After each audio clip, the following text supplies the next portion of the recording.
Well, a person's body language can reveal unspoken truths. And with the most recent celebrity headlines, there certainly has been just a little bit to pick apart. Heaps. Look through is probably nicer. From royal reappearances to tense celeb interactions and a spectacular onstage fall. Yeah, so when it comes to breaking down the subtle signals of those famous faces, what do their glances and gestures really tell us? Let's get into it. Here to help us is body language and communications expert Louise Mahler. Hello, Hey, Louise. Louise. Good morning, Carly. Good morning. Let's start with the Prince and Princess of Wales. They had this recent joint appearance. What do you make of William's and Catherine's mirroring movements? Oh, it's fascinating. So they turned up. Kate wasn't supposed to be there. It was a mental health engagement, and she turned up, and obviously she wanted to be subdued, so she wore a long brown dress, and they both walked together. But fascinating is that he would step forward, she would step forward. He'd put his head to the side, she'd put his head to the side. Now, this isn't he'd nod, she'd nod, they had hands the same.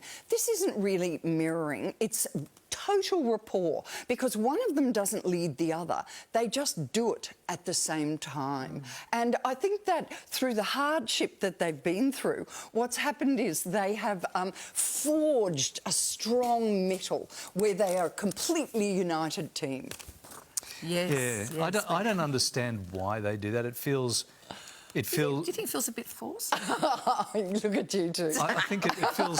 It took too long for the camera to come to us. Faking it to make it. And if we talk about faking it to make it, I think we're talking about Meghan Markle's most recent appearance, which was quite different, where she turned up without Harry and she had the red dress on, and she wanted to give the appearance of seeming weak and frail. So the hands moved, the legs were unbalanced, she grabbed onto her friend. The thing is with Meghan is you go, is this reality or is this the image that she wants to portray? Yeah. And the image she wants to portray is frailty and vulnerability without Harry. So very different scenarios. Now, what about Catherine, who was also spotted out solo just yesterday?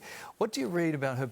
We're concentrating on her post-treatment now. We're looking at it very closely. What are you reading into her body language or expressions when she's out and about? Yes. So she remained very subdued because it was mental health, and so she was very respectful of the situation. But then she was very quick to laugh and smile, and her eye contact, she didn't glance away or glance down into what might represent an emotional area for her thinking. She seemed very together, and I think she's in a great place. Let's move on to this red carpet moment causing a big stir. This is between Nicole Kidman and Salma Hayek. What do you make of it?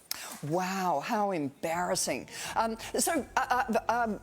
Nicole is a huge personality. Do not touch. And I don't know what Salma was thinking, because she put her arm right around her. She almost put a hand on her breast. And Nicole reacted very strongly, like, don't touch me, and then turned around and said something to her, but then touched her and moved into her as if to say, OK, fine. But then she walked off. Look, do you see that? She touched her and then... but walked off because there was a mistake made. You cannot touch her. It's too threatening for somebody who's such a celebrity in a public environment. They can lose their sense of what's going on, and the wrong thing happened. It was ugly. And it was awkward. All right, now the world's most talked about power couple, Travis Kelce, Taylor Swift, of course, making headlines for their matching attire. What do you think about these twinny matchy moments? I give in with these two. I give in. I've been saying it's lust, not love. But the thing is, they're all matchy, they're kissing, there's more intimacy, closer. Look at that, rubbing his stomach.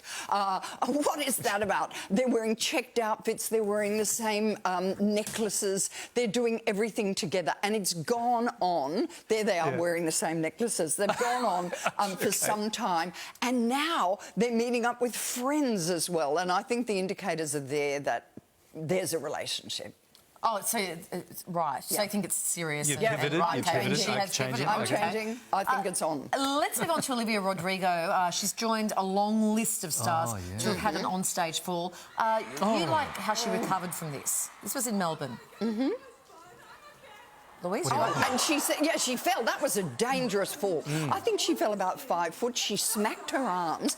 But the funny thing about performance, she did magnificently. She got up and she said, oh, that was fun, and then carried on as though nothing had happened. I would love to hear whether she has hurt her arms quite badly. When you're on stage, the thing is that the adrenaline is there and you can't feel the pain. People go in football, they break ribs and then continue in the final with broken ribs. And she continued on, total professionalism, never mentioned it again. And it was a hideous mistake that there was that huge hole in the stage. But, she's young and healthy, so it was a good recovery. If I did that, I would have broken 3 hips. One more major celebrity moment. We just can't do... we can't finish this segment without looking at it. It happened right here in the studio, in fact. Have a look at this. What signals is our attempt at the wife-carrying sending? What does this say about our relationship, Louise, do you believe, from a body language expert perspective? What does that tell you about us? That is very disturbing. Can I tell you, it was disturbing for me, from my perspective. I don't know what you're doing. Intimacy, definite comfort with intimacy is what I'm saying. Comfort with intimacy, comfort with touch, an ability to have fun to the ridiculous. Well, you weren't hearing the audio. The audio was, I was screaming, I'm too close to the tattoo, I'm too close to the tattoo, which I think was a cry for help. And nobody listened. It's Kylie's safe word. Lovely to see you, Louise. Thank you. Lovely to see you. Just know the tattoo. Do you know the tattoo? Yes. Yes.